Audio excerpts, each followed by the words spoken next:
Dear friends and colleagues, welcome to this webinar. It's one of multiple webinars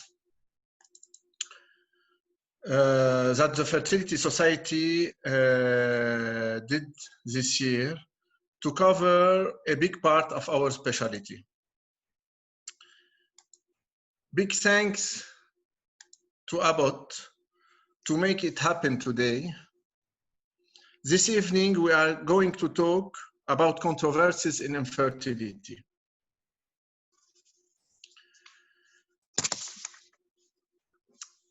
Our aim target is to improve success rate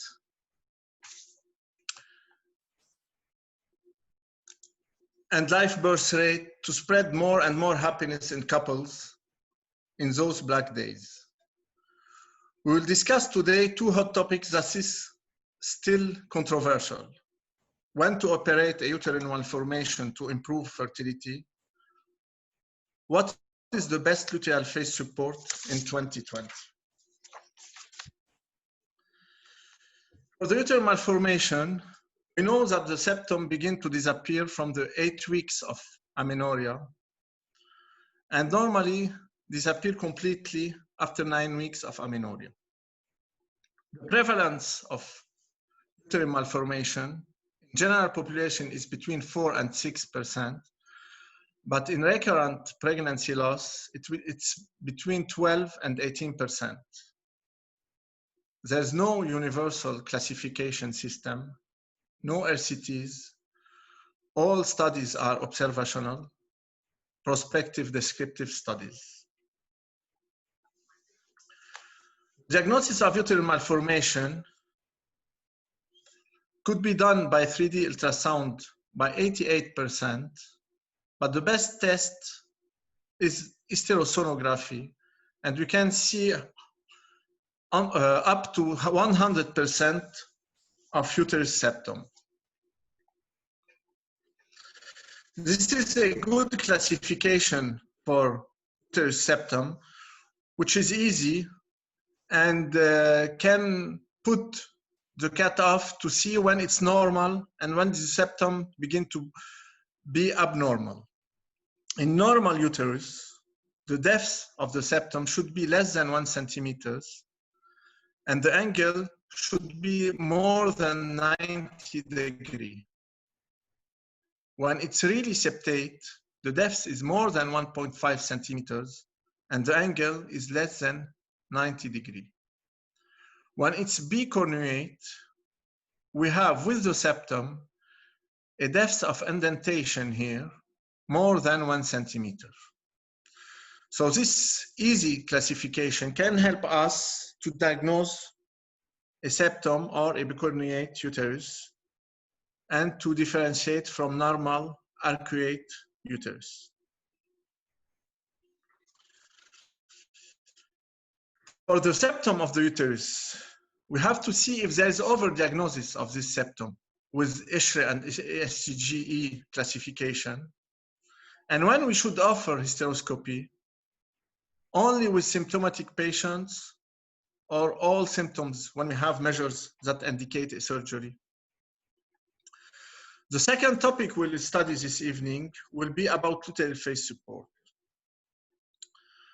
I want just to talk about hotspots during history about luteal phase support and progesterone. The first time we described premature onset of menses because of luteal phase deficiency was in 1949. And Jones in 1979 shows that it was correctable by exogenous progesterone. The prevalence of luteal phase defect in natural cycles in primary or secondary infertility was demonstrated to be by 8.1%.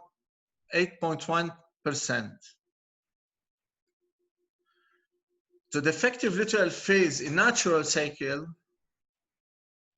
was for mid-luteal progesterone for levels less than 10 nanograms. That was described in 1994 by Jordans.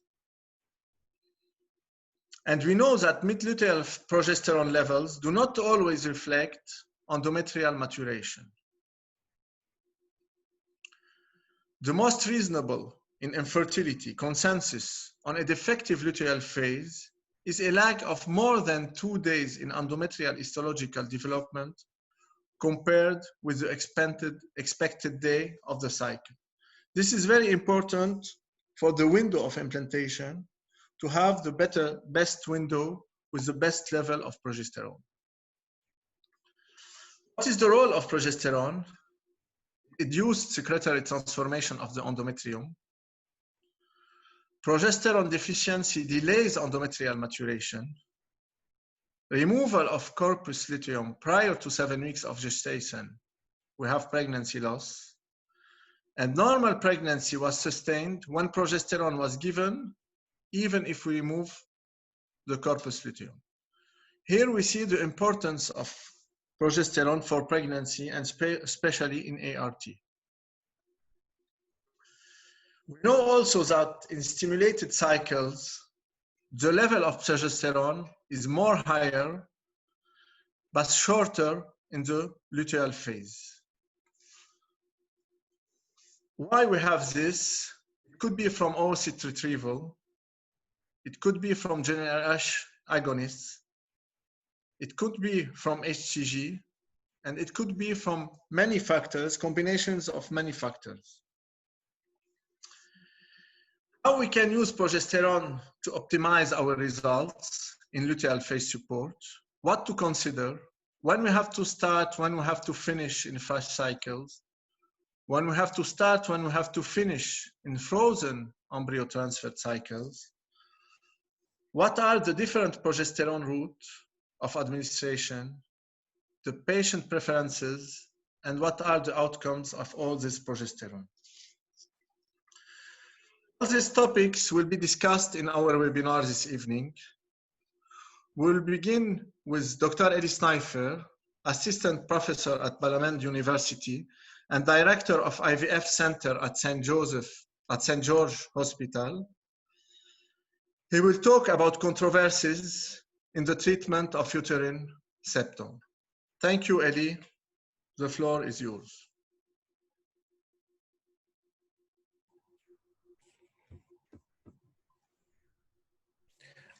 Thank you, George. I'm very happy to be today with you to share my experience about uterine septum and to discuss if we should cut or not to cut the septum.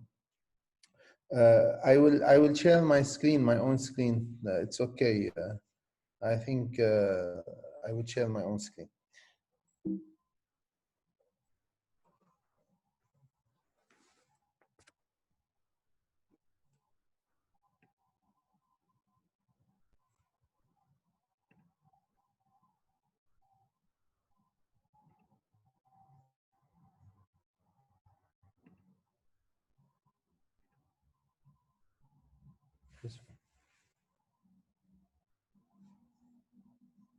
Can I, George, can I share my own screen? Did you ask? Yes, please, go ahead, doctor.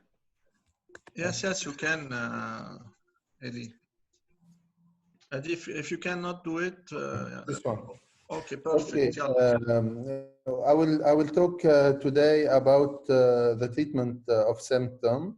I will talk briefly about definition, pathogenesis, and classification. And I try to answer why we should treat, whom and how to treat, and I will talk about the result of treatment and the conclusion. Next.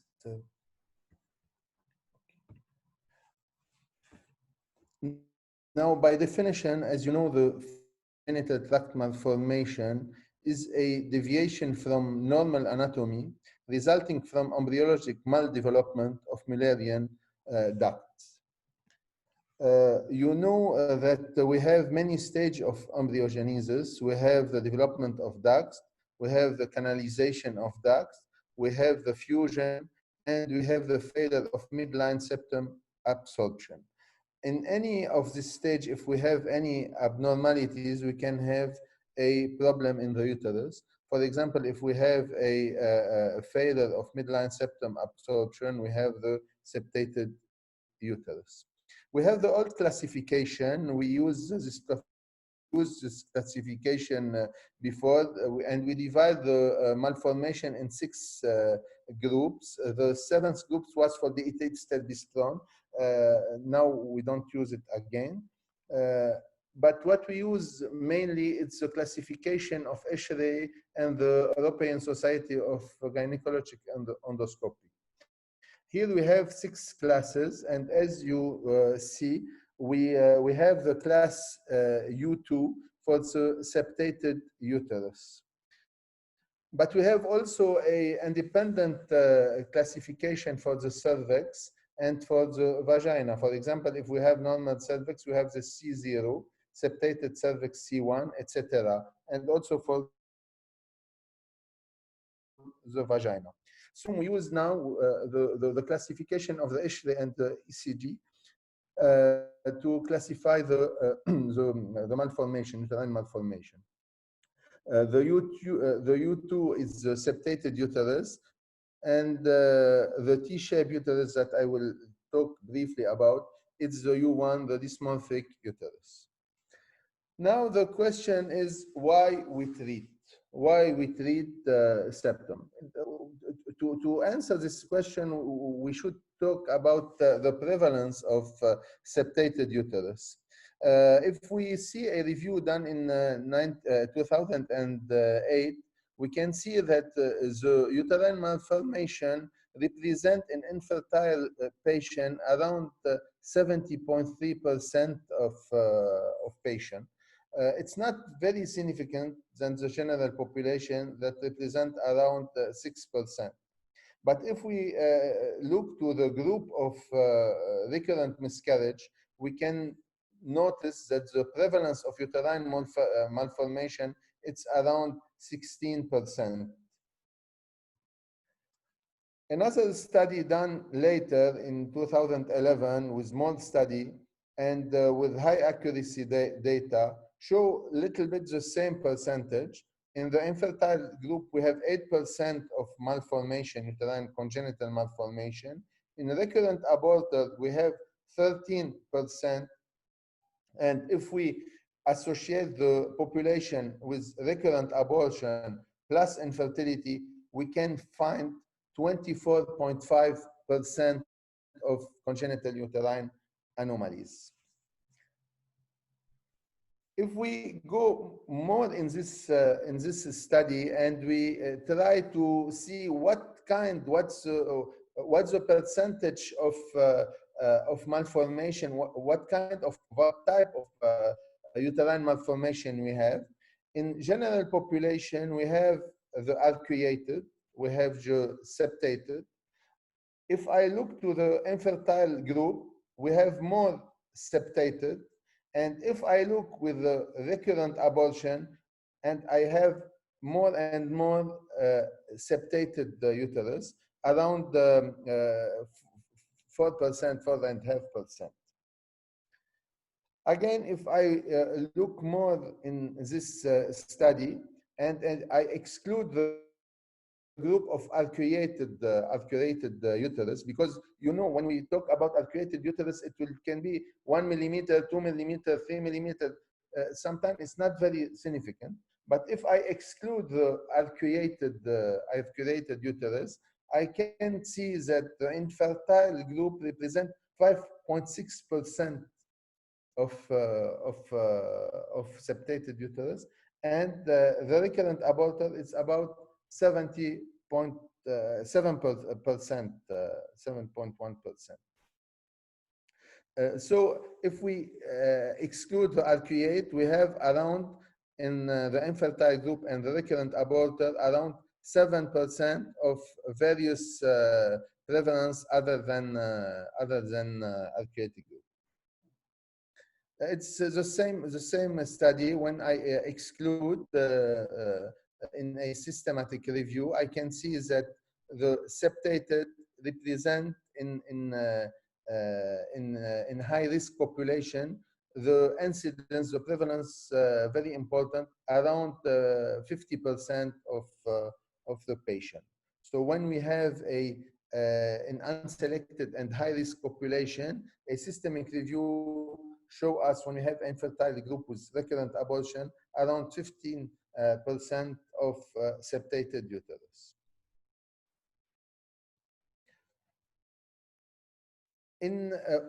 Again, when we exclude the arcuate, it's only for statistic purposes. And I talk only with the group of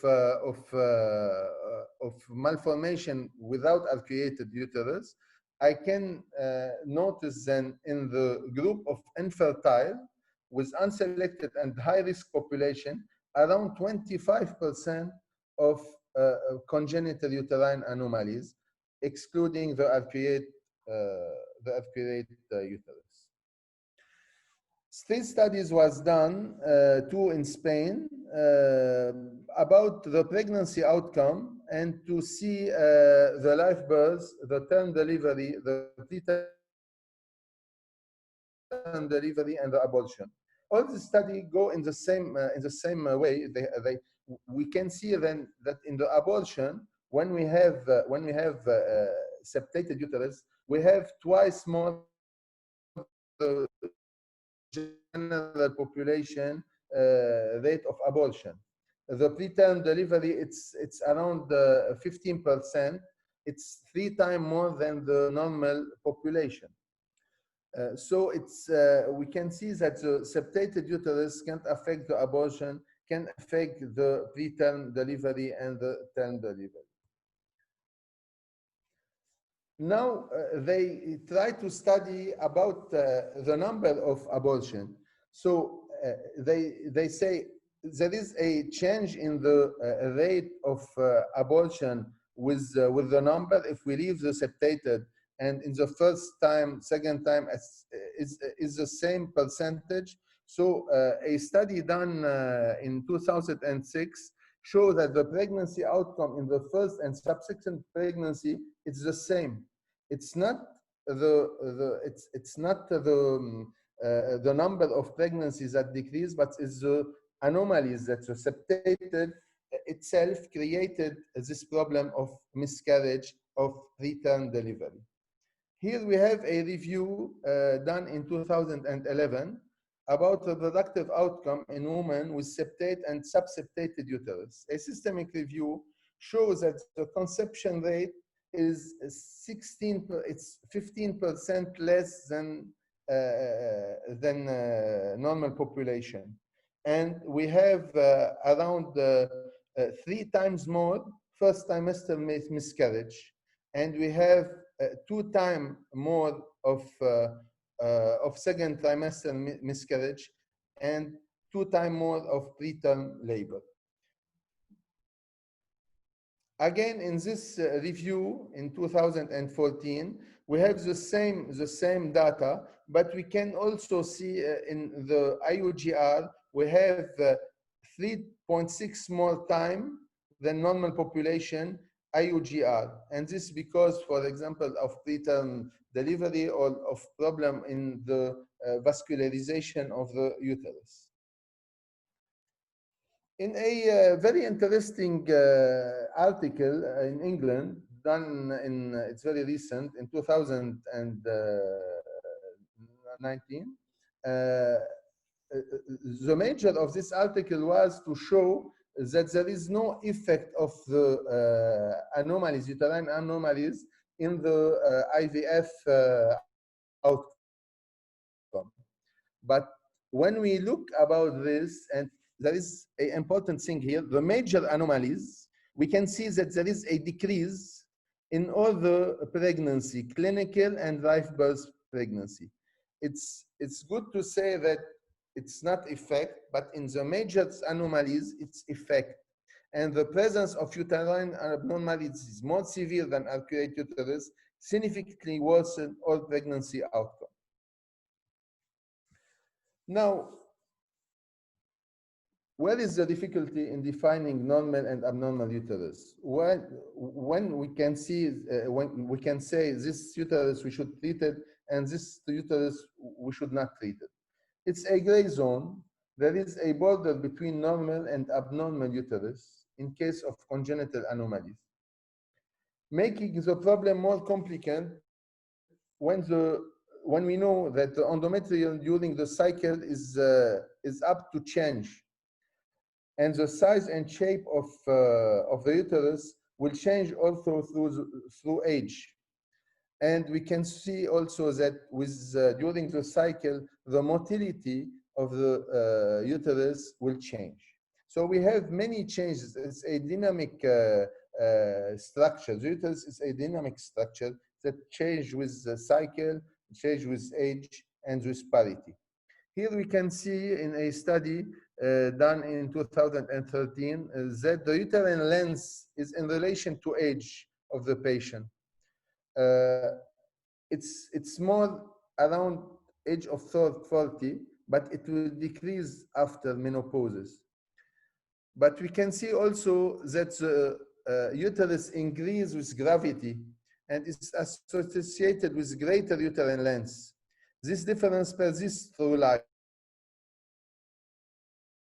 So with gravity, we have gravidity. Sorry, with gravidity, we have bigger uterus, and this this size will persist with time.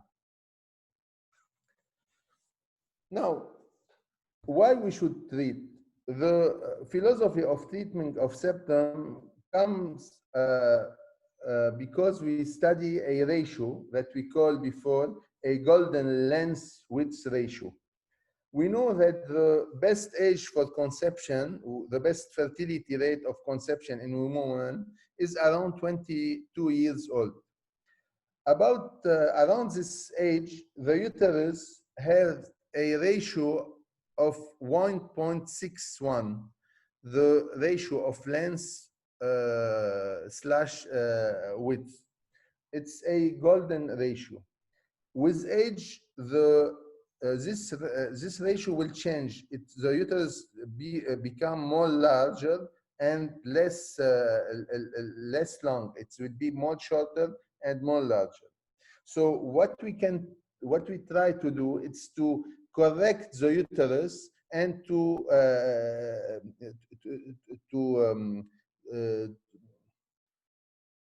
have the ratio of 1.6 around the ratio of that represents the uterus of a 20 years old female. Another study was done to try to speak about the cutoff of indentation, that about this cutoff we should treat or not. And it was done in 2017. It's a DATI, the group of DATI. And they found that the new threshold length of indentation showing post-operative cavity adjustment comparable to healthy uterus is around 6 millimeter. And if we have 6 millimeter, they say it's better to try. If we have less than 6 millimeter, it's not worth to try. This because this after the study of that. Now, infertility and pregnancy loss in patients with uterine anomalies may be associated with abnormality in the later vascular stage of implantation. So what we impaired the implantation, it's not the first stage, the stage of the endometrium, it's the stage of vascular stage, because we have a different in vascular bed in receptivity of invading the trophoblast. The uterus symptom and or uterine defective wall represent location with alteration of endometrial vascularization indicated in impaired vascular bed. So it's a vascularization, but it's abnormal vascularization. So we can say that the septate uterus seems to be associated with infertility and poor outcome. The more severe the degree of the anatomy defect, the more the possibility to impair women's reproductive outcome. Clinical problem associated with septated uterus support the need for hysteroscopy treatment. Now, a brief talk about T-shape. It's a variant of uterus. Should T-shape be considered as abnormal? Yes, it's an abnormality because it's not within the normal age. What morphological parameter could be used for estimation and diagnosis? It's usually the lateral uterine wall thickening, width of the cavity, and the level of ostia. The angle has no useful characteristic. Is there any need of treatment? Not still no, might be for patients with reproductive failure. When I visit EV 2 years ago, the guideline of EV in Spain is to treat all T-shaped uterus before transfer, especially if we have egg donation or other IVF embryo transfer. Now, uterine malformation and implantation failure. I said before, once the epithelial barrier has been overcome, it may be that the uterine vascularities and stroma carry out subsequent barrier function toward the implanting conceptus. Here is a brief study that say that endometriosis is associated with septated uterus, and this is because of the retrograde flow, menstrual flow, associated more frequent with septated uterus. Now, whom and how to treat? We treat, as I say, the T-shaped uterus. And how we treat this T-shaped uterus? It's a metroplasty. We make a sillon at 3 o'clock and 9 o'clock of the uterus by scissor or by loop or by hysteroscopy, operative hysteroscopy. We treat also the septated uterus, partial or complete, normal cervix, septated cervix, or double normal cervix. And we treat also the bicorporeal uterus, C, the group C, when we have a bicorporeal septated uterus. We cannot treat a bicorporeal uterus partial or complete because there is no muscle, there is no band. But in the class C bicorporeal septated, we can treat the septated part. How we'll treat? Type of surgical treatment by uterine septum incision. It's very important to say we cut on coupe, we incise the septum. We don't resect the septum. The septum, it's not like a polyp. We don't resect a septum. We cut a septum. And we can uterine septum with or without cervical septum incision if we have septated cervix.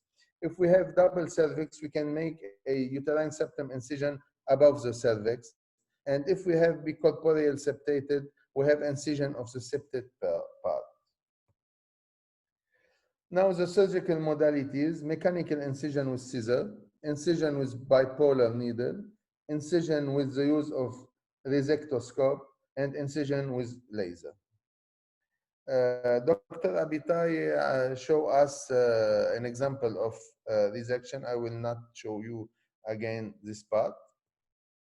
Now, the result of the treatment, there is many studies that show that the reproductive outcome after hysteroscopy septoplasty in patients with septated uterus increase the live birth rate and increase the pregnancy rate. Untreated patients with primary unexplained infertility show around 15% pregnancy, around 31 to 35. When we treated, it increased 50% this percentage. Again, hysteroscopy resection improves the pregnancy rate of women with unexplained infertility. As you see here, when we have unexplained infertility plus septum resection, we have doubling the pregnancy. and the live birth is also doubling compared to unexplained infertility. So if we have a septum resected with unexplained infertility, we double the pregnancy and we double the probability of live birth.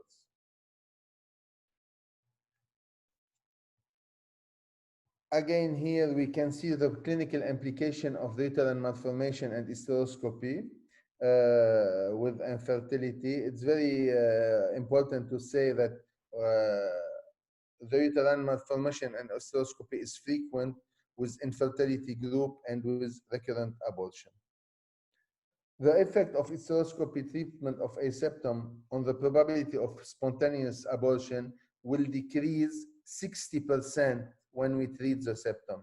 This is a review of many studies, and as you see here, we have a decrease of 60% of spontaneous pregnancy if we treat the septum. What is the effect of treatment on preterm delivery rate? There is no significant result, but we can see that it's more favor for the treatment, but it's not significant, statistically significant. Now, conclusion: uterine anomalies are associated with impaired fertility and poor pregnancy outcome. T-shaped septated and septated bicorporeal uteri could be treated hysteroscopically. Hysteroscopic treatment of uterine anomalies seems to restore the reproductive potential of the woman. Gray zone: how to define septated. Angle seem to have no places, including even very small indentation and absence of clinical value. We have the length of indentation is useful based on cavity remodeling after treatment to reach the gold length width ratio. A cutoff of 6 mm is found as clinically relevant. This is very close to that proposed by ESHRE. T-shape abnormal still work for morphometric parameters and indication for treatment. So cut or not to cut, there is many data against septum resection, like this one in 2020, septum resection in women with a septate uterus. It shows that there is no benefits to cut, only the benefits it's in the history of pregnancy loss in the group of pregnancy loss women. If we cut the septum, we have a significant amelioration in in pregnancy loss. It's 58% versus 40%. Septum resection should not be performed unless a part of a clinical trial. We don't have a randomized uterine, a randomized control study. We have one done with Dr. Rick Glenn since 2018. She is in progress till now. It shows till now that there is no benefits. There is no benefits of resection a septum. If a resection proved to be without effect on reproductive outcome, this would imply a major change in treatment policy and adopted guidelines. We must wait to see the control trial of this. A Cochrane study shows the same thing, but we don't have a meta-analysis and we don't have a retro-control studies about this. The guideline of ISRM, it's we have some limit. We can, if we have a miscarriage or the preterm labor, we can go and treat the septum. There is insufficient evidence to recommend a specific method for hysteroscopic septum incision. How long after surgical treatment of a uterine septum should a woman wait to conceive? Normally, we should wait till 2 months post-operatively. It's because of the cicatrization. You know, before even in C-section, before we used to wait 18 months, after 12 months, now 6 months. But in real pathogenesis, after 2 months, we have a cicatrization of the tissue, and we can go for a pregnancy. Okay. In a patient with infertility, prior pregnancy loss, or any obstetrical outcome, it's reasonable to consider the septum incision. In patient without infertility or prior pregnancy loss, it may be reasonable to consider septum incision following counseling and talking with patient and individualize the cases. Now, my small experience, I think we must treat septum when we have advanced septum, and if we have a recurrent miscarriage, recurrent preterm labor, or if we have a failure of IVF. So I think it's logic when we have failure of many IVF or of recurrent abortion, to go and to do copy and to treat the septum, to cut the septum. If we cut the septum, don't forget that in many times there is a association between the uterine septum and insufficiency in the isthmus, in the cervico-isthmic strands, insuffisance cervico-isthmique. So perhaps we should think to do a prophylactic cerclage after, if we have pregnancy. And if we have a cutting of the important septated uterus, we should go for C-section, because I think it's a cicatrice, it's a scar uterus, it's anterus cicatricial, it's a scar uterus. Thank you. Thank you, Dr. Snaifer, for your presentation. We will keep the questions and answers for the end of the session.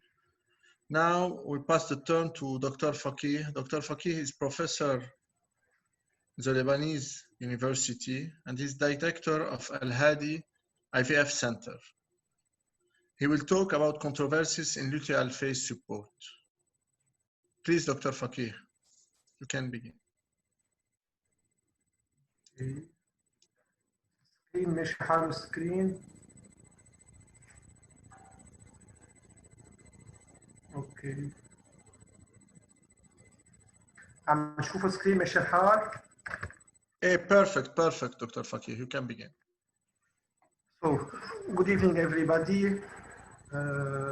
Before starting this talk, I would like to thank the organizers for this nice invitation, and I will mainly focus in my talk on the main published RCTs, focusing on the role of progesterone both in normal pregnancies and in assisted reproductive techniques. And this is how my talk will be divided, starting from the role of progesterone in implantation, to the safety of progesterone in pregnant women, to the different routes of progesterone. And then I will focus on the evidence concerning the role of progesterone in ART. Finally, in the last two parts, I will summarize the main results and what we have learned from PROMISE and PRISM trials, and also what we have learned from LOTUS 1 and LOTUS 2. And at the end of this talk, I will expose the results of a study done in my own center, comparing micronized vaginal progesterone to dydrogesterone. As we know all, progesterone is the team leader of implantation. And progesterone is also essential for the maintenance of pregnancy. It induces secretory transformation of the endometrium. It induces decellularization. It may also increase nitric oxide production for local vasodilation and muscle relaxation. Progesterone also acts by different mechanisms. mainly by its immune action, shifting the balance toward T helper 2 cells producing anti-inflammatory cytokines like interleukin 4 and interleukin 6. And progesterone also induces maternal immune tolerance towards semi-allogenic fetal cells, and at the level of gene expression, it may induces epigenetic balancing of chemokine genes. Finally, as we know all also, progesterone is the natural timer of the window of implantation. The window of implantation usually will open a few days after the progesterone threshold is reached. Now, concerning progesterone safety, we have a meta-analysis, a big meta-analysis published by Al-Hadi et al. In Cochrane database in 2017, involving at least 7 RCTs and around 700 women, comparing progesterone to placebo. And this meta-analysis have well demonstrated that progesterone does not increase the risk of congenital anomalies. Lotus 1 and Lotus 2 studies, which will be developed at the end of this talk, including around 2,000 patients, found the same results. And also, EDEM results were found with PROMISE and PRISM trials. Now, concerning the route of administration, if we look to the size of trials about luteal phase support, the biggest one are done with the oral administration, but the most used in Europe and USA is the vaginal form. Oral micronized progesterone, as we know all, has systemic adverse events such as drowsiness, dizziness, and headaches. While oral micronized progesterone, while intramuscular progesterone is associated with injection site pain and abscesses. And finally, micronized vaginal progesterone is associated with its own administration-related side effects, such as vaginal irritation. So overall, there is a clinical need to provide a treatment that is efficacious, well-tolerated, and easy to use in order to improve patient satisfaction and treatment compliance among women undergoing IVF. And that's why was introduced dydrogesterone, which is a more selective progesterone receptor agonist than progesterone, and with lower affinity, as you can see here in this diagram, for androgen and glucocorticoid receptors. And importantly, oral administration of dydrogesterone may circumvent the inconvenience and side effects related to intravaginal and intramuscular administration. A Cochrane database published in 2015 have well demonstrated that all route of administration, whether it is oral or vaginal or IM, may have the same live birth rate. Now, what about progesterone in ESGE cycles? Concerning progesterone in ESGE cycles, as it was told by Dr. Abitayeh, we have a progesterone deficiency or a progesterone gap in all hyperstimulated cycles, as we can see here on this diagram. Natural progesterone in hyperstimulated cycles have a shorter phase than in natural cycles. And this deficiency is mainly due to long down regulation by agonists and antagonists.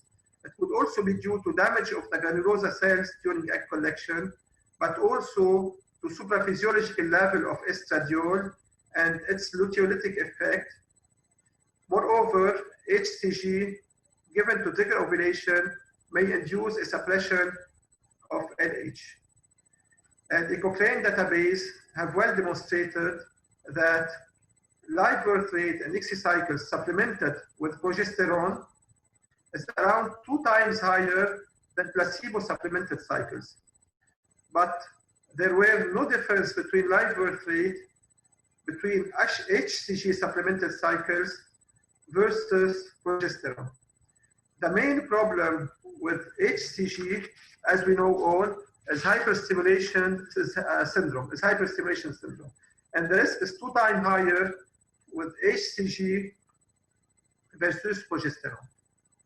Now, when we should start progesterone in ART patients.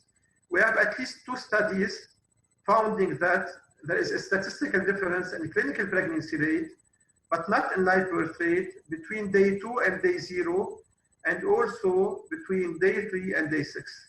But the majority of centers in the world start progesterone at the day of egg retrieval. And when to stop progesterone, as we know all, and as we can see here on this diagram, luteal-placental shift occurs mainly around 8 weeks of gestation, and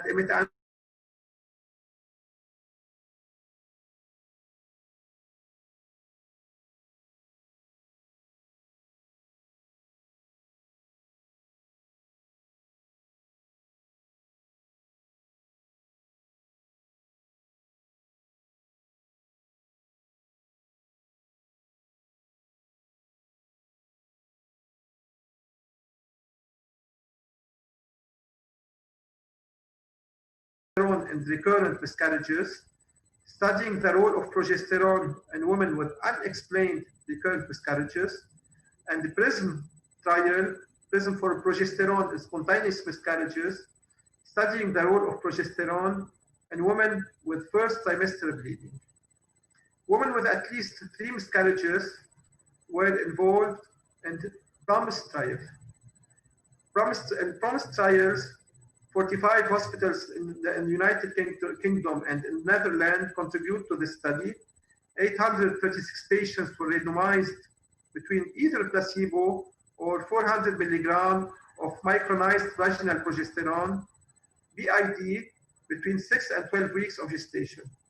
And the first outcome was live birth rate beyond 24 weeks.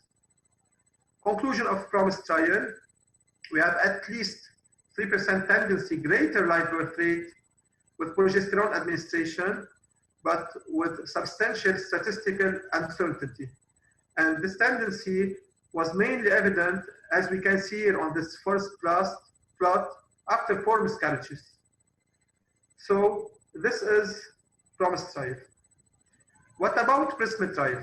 PRISM trial was published in the New England. Women with vaginal bleeding during the first 12 weeks of pregnancy, 48 hospitals only in the United Kingdom contributed to this study. More than 4,000 patients were randomized between either placebo or 400 milligram of micronized progesterone taken vaginally, BID, until 16 weeks of gestation. And the first outcome was here, live birth rate beyond 34 weeks of gestation. With PRISM trial, we found 3% greater live birth rate with progesterone, but with a p-value of 0.08. And the benefit was greater for the subgroup of patients with 3 or more miscarriages and current pregnancy bleeding. So patients with more than 3 miscarriages and current pregnancy bleeding had a live birth rate around 72% with progesterone administration versus 57% with placebo. So, as a take-home message from PROMISE and PRISM trial, only women with a history of 3 or more miscarriages who present with bleeding in early pregnancy may benefit from the use of progesterone. And this benefit concerns mainly euploid miscarriages. Of course, we cannot increase pregnancy rate or live birth rate with aneuploid miscarriages. Now, what about LOTUS-1 and LOTUS-2 in ART patients? LOTUS-1 is an international phase 3 randomized controlled trial performed across 38 sites from August 2013 to March 2016. Subjects were premenopausal women between the age of 18 and 42 with a documented history of infertility who were planning to undergo IVF. In total, around 1,000 subjects were randomized to receive either oral dydrogesterone 30 milligram daily or micronized vaginal progesterone 600 milligram daily. Luteal phase support was started on the day of oocyte retrieval and continued until 12 weeks of gestation. If a positive pregnancy test was obtained at 2 weeks after embryo transfer. And what we found in Lotus 1 showed a non-inferiority of oral dydrogesterone versus micronized vaginal progesterone at 12 weeks of gestation. Pregnancy rate was 37.6% with dydrogesterone versus 33.1% with micronized vaginal progesterone. This is for pregnancy rate. Live birth rate was 24.6% with the group of dydrogesterone and 29.8% with the group of micronized vaginal progesterone, with a difference of 4.9%. And what is very important to notice is that oral dydrogesterone was really well tolerated and had a similar safety profile when we compared it to micronized vaginal progesterone. What about Lotus 2? Lotus 2 is a randomized open-label multicenter phase 3 non-inferiority study conducted at 37 IVF centers in 10 countries worldwide. So it is an international study also. From August 2015 to May 2017. And in total, around 1,000 premenopausal women undergoing IVF were randomized to receive either oral dydrogesterone 30 milligram or 8% micronized vaginal progesterone 90 milligram daily on the day of oocyte retrieval. And as Lotus 1, luteal phase support continued until 12 weeks of gestation. The primary outcome with Lotus 2 was fetal heartbeat at 12 weeks of gestation as determined by transvaginal ultrasound. What we found also in Lotus 2, a non-inferiority of oral dydrogesterone compared to micronized vaginal gel progesterone, with a pregnancy rate at 12 weeks of gestation of 38.7% with the group of oral dydrogesterone versus 35% in the group with micronized vaginal progesterone gel, respectively.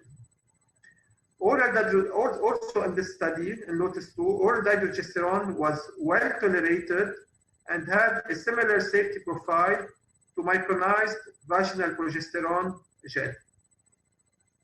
And when we combine the two studies together in an integrated individual patient data analysis, it is no more a non-inferiority study. We found that oral dydrogesterone was associated with a higher pregnancy rate and higher live birth rate than vaginal micronized progesterone. Now, what about our proper experience? In our center, we did the same study as Lotus 1. We took the same protocol in a unicenter study. We randomized around 788 IVF patients between oral dydrogesterone 30 milligram versus intravaginal micronized progesterone. But in our study, we took 800 milligram of micronized vaginal progesterone, while in Lotus 1, they used 600 milligram of micronized vaginal progesterone. And our outcomes were pregnancy rate, implantation rate, fetal heartbeats at 12 weeks of gestation, live birth rate, and congenital malformations. In our studies, the two groups were similar according to age, according to what mass index, number of eggs collected, mean number of embryo transferred, and mean number of patients who had a transfer at the blast stage. And we didn't find a difference in pregnancy rate. We didn't find a difference in implantation rate, no difference in miscarriage rate, nor difference in live birth rate between the two groups.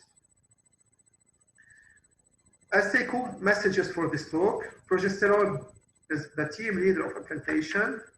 All routes of administration have the same safety profile and the same live birth rate. But we should notice that oral progesterone have the lowest adverse event. Proms and PRISM trial concluded that progesterone increases live birth rate only in women with more than 3 previous miscarriages and current pregnancy bleeding. So no need for progesterone if there is less than 3 previous miscarriages. and oral progesterone, mainly dydrogesterone, is at least non-inferior to vaginal micronized progesterone and ART cycles, as it was demonstrated both in Lotus 1 and Lotus 2. Thank you.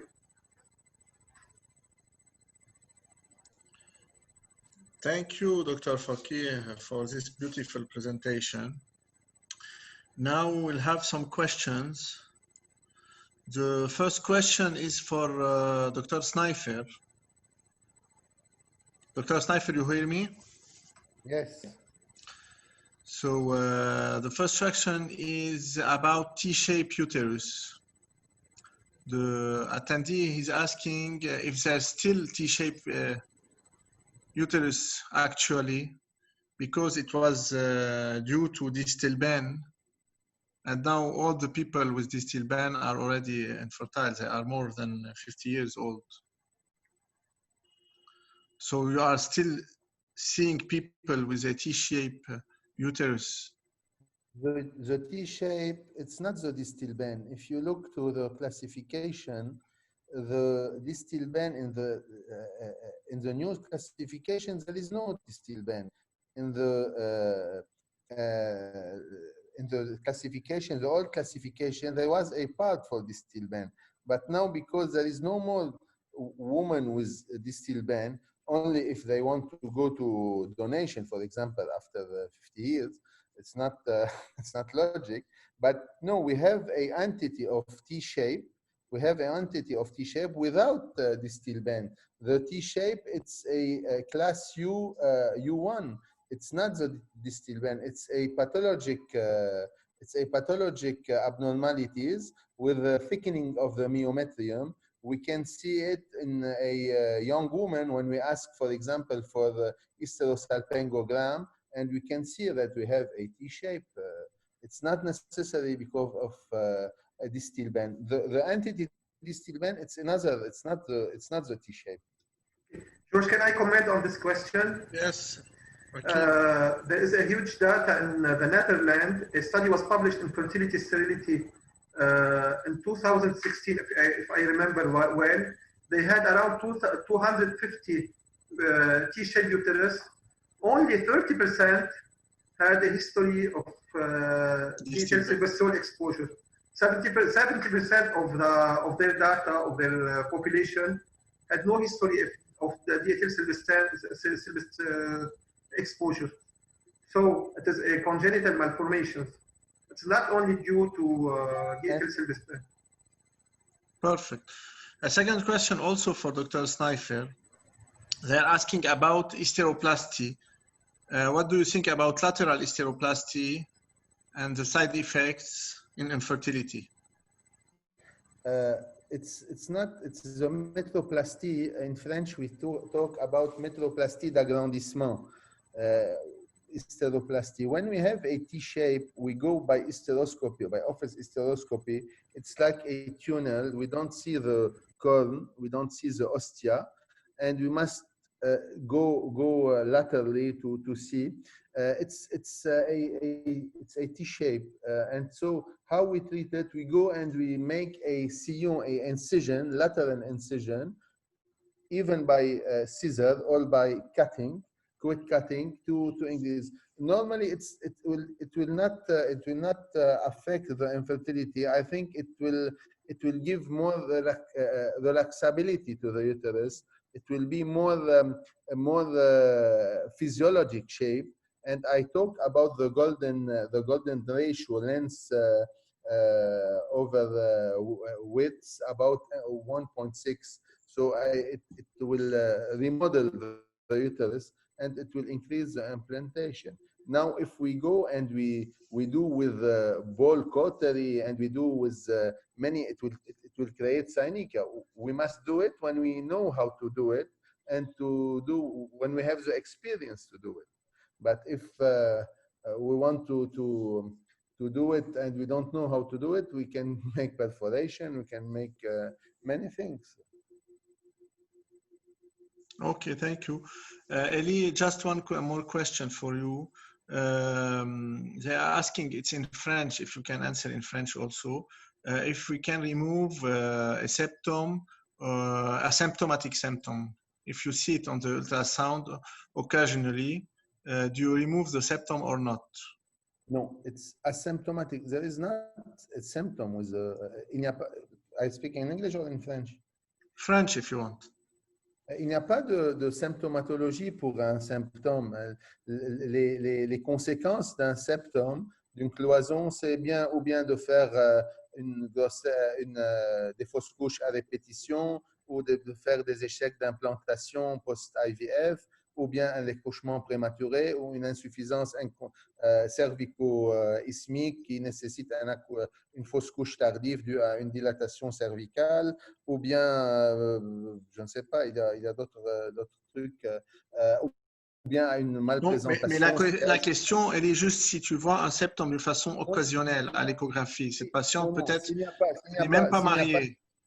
Non, s'il n'y a pas d'histoire, au contraire, s'il n'y a pas d'histoire de problèmes d'infertilité, il faut le laisser parce qu'il y a beaucoup de femmes qui ont des septums et qui accouchent naturellement et qu'on découvre ça rétrospectivement. On ne traite un septum que si vraiment il y a une histoire obstétricale ou une histoire d'un problème d'infertilité ou d'échec. Moi, je suis d'accord.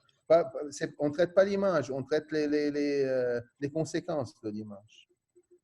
Donc, un septum asymptomatique, on ne touche pas. Un septum avec accident obstétrical, un septum qui s'est présenté par une histoire d'infertilité, il faut le traiter.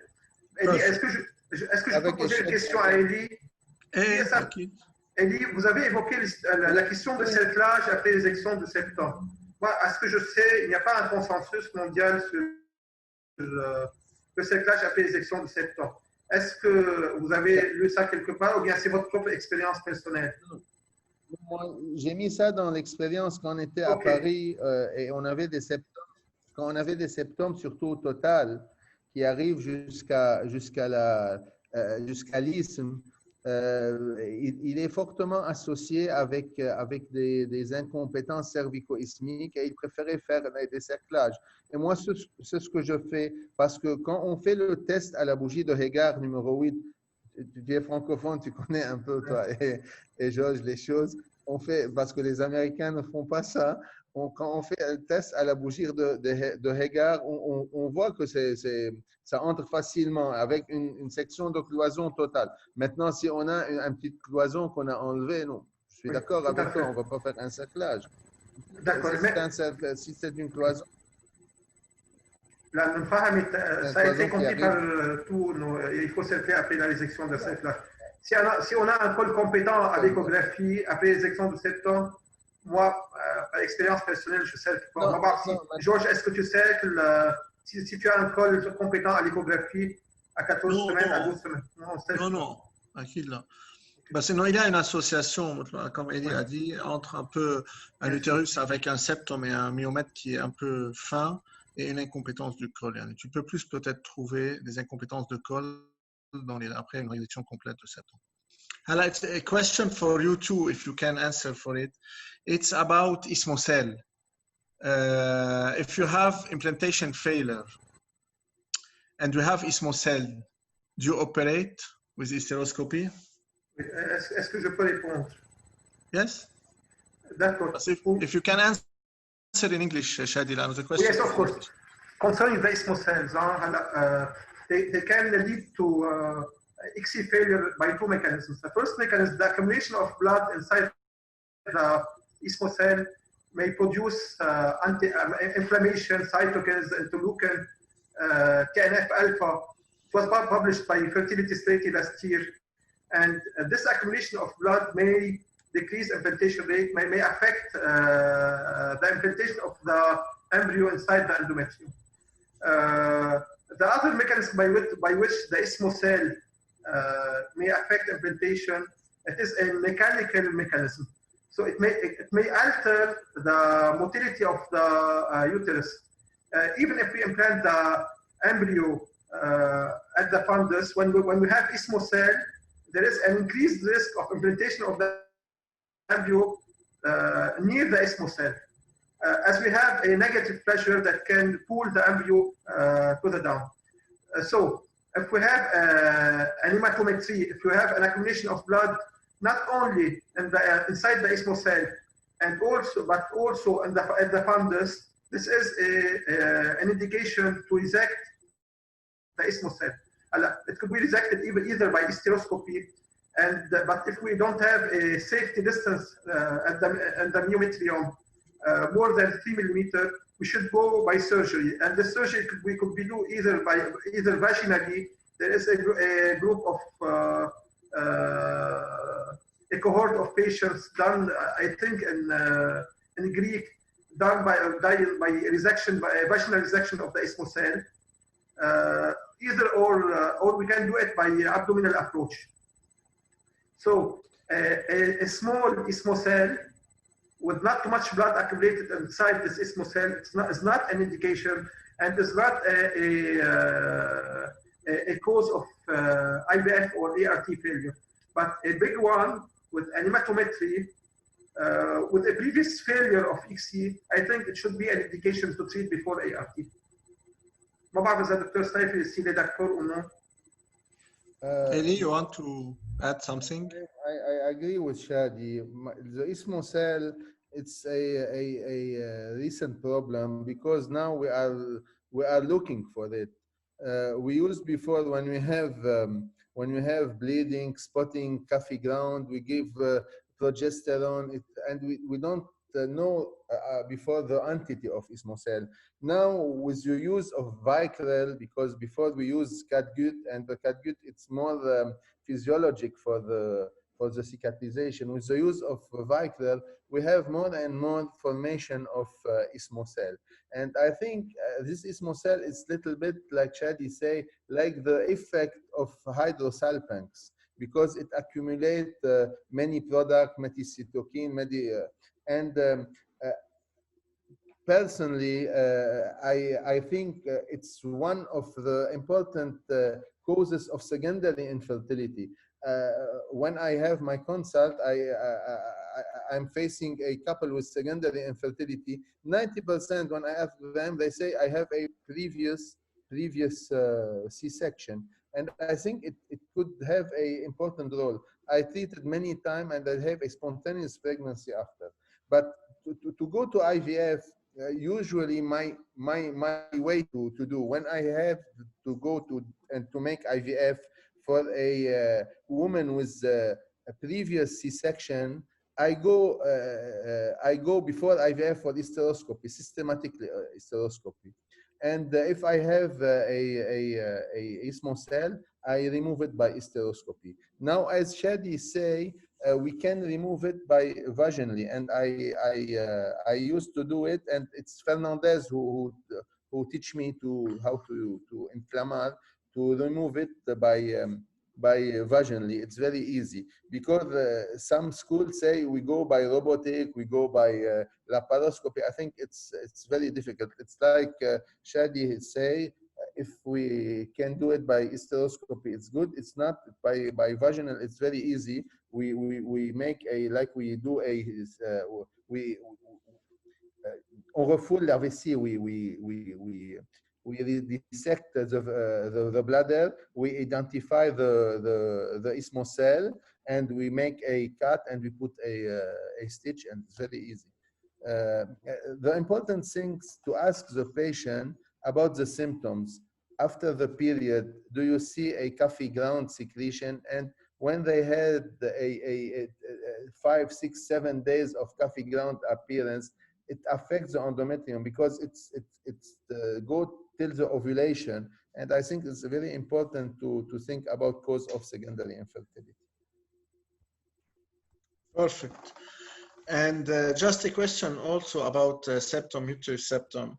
They are asking if the length of the septum is an indication to operate, and if you see a patient with sterility without any obstetrical antecedent, did you and she has a septum, you operate or not? For the first question, they mentioned in a study that the indentation threshold, it's 6 millimeter. Less than 6 millimeter and 5.8 they tell. Less than 5.8, it's data in 2017. Less than 5.8, they say no need to make operation. But even if I had a big septum without any trial to conceive, without any problem, I leave it. I leave it. If she is not pregnant, if she is infertile, if she have problem, I will treat after. But for the second question, it's about what you tell about what.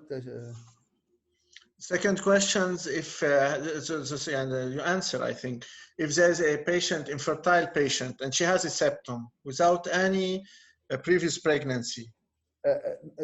There is a debate if I leave it, but if I want to go to do IVF, you know, IVF in Lebanon are paid by the patient. Here is the debate. If I have it's the first trial, I have a septum. Did I make a resection, a incision of the and go IVF, or I make IVF, and if there is a failure, I will do What's it your after. opinion? I think in Lebanon, because of financial issue, I prefer to, if I want to go to IVF, I prefer to do I resect before. You resect before infertility treatment. There is data about hysteroscopy resection of a septum in IVF patients first time. We have data since 2018, I think, but it was published in the RBMO, and they talked about an increase in live birth rate if we discover a septum with more than 1 centimeter depth. If we resect before the first side of IVF, I'm talking about first side of IVF, they resect it, and in my clinic I have 3D vaginal ultrasound. I do 3D vaginal ultrasound for all my patients before the first side of IVF. If I found a septum with more than 1 centimeter depth, I resect it before the IVF. I think we all do this before any fertility treatment, and Elie also. Thank you. Just a question also about if we treat with hormones after resection of a septum or after metroplasty. Elie, do you give any hormones? Really, no. I give progesterone. I give progesterone to have a regular cycle, but not for any other benefits. So if I cut, because it's a fibrotic tissue, so it's only to have a regular cycle, to have but there is no data about it will help. But what we can talk about, did we need a second look for hysteroscopy when we have a incision of septum? I think if we have a complete one, and it's better to do a second look, because there is sometimes always a remnant of septum, or there is small adhesion because of the wets of the septum. So I used to do a second look when I have a total septum. I will do a second look hysteroscopy, first to treat a remnant, and second to prevent any adhesion post the hysteroscopy, the operative hysteroscopy. And I will do it 6 to 8 weeks after the first hysteroscopy. Okay. Chadi, a question for you, not about progesterone, but about ismocell. Do you think antibiotics could treat an ismocell? Antibiotics? Someone is asking about this. If there is an associated endometritis, yes. Huh? Okay. As it was told by Dr. Elie, it is a new subject. Huh? And this year it was discussed in ESHRE, the problem of ismocell. It was discussed in at least 3 topics. Me personally, if I don't have an associated endometritis, I don't give antibiotics. And there is no kind of consensus about this. It will not treat, George, it not treat. Yes, yes. They are asking if it will help in fertility if we don't did the antibiotics therapy or anti-inflammatory therapy to have a better microbiome in the uterus, about cytokine and all this. But I think it's not the solution. It's always here. Even if we give, you have again new infection, new inflammation. So it's better to treat it. And usually it's easy to treat this muscle. Perfect. Chadi, I want to ask you, what are you using as progesterone after your study?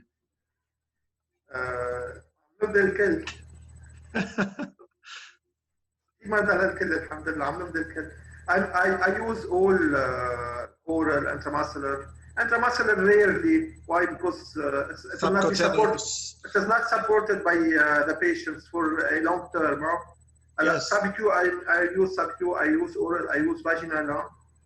But usually I don't use IM injections.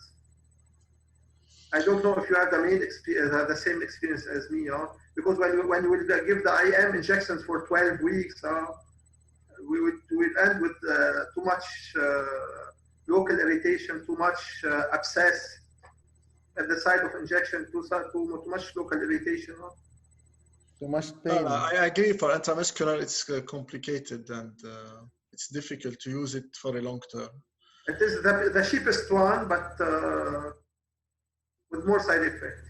Zohar. Perfect, perfect. Do you have any comment or something, Chadi, Elie? It's okay? إن شاء الله بيتكرر على طول. أكيد. So I want to thank all attendees to be with us tonight and hope you enjoy our webinar. I want to thank our speakers, Dr.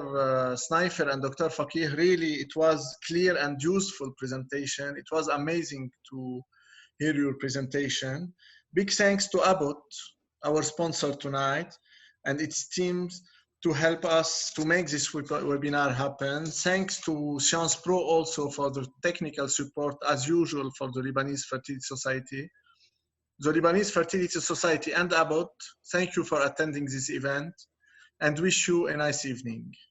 Goodbye and see you in our next webinar. Merci. Bye-bye.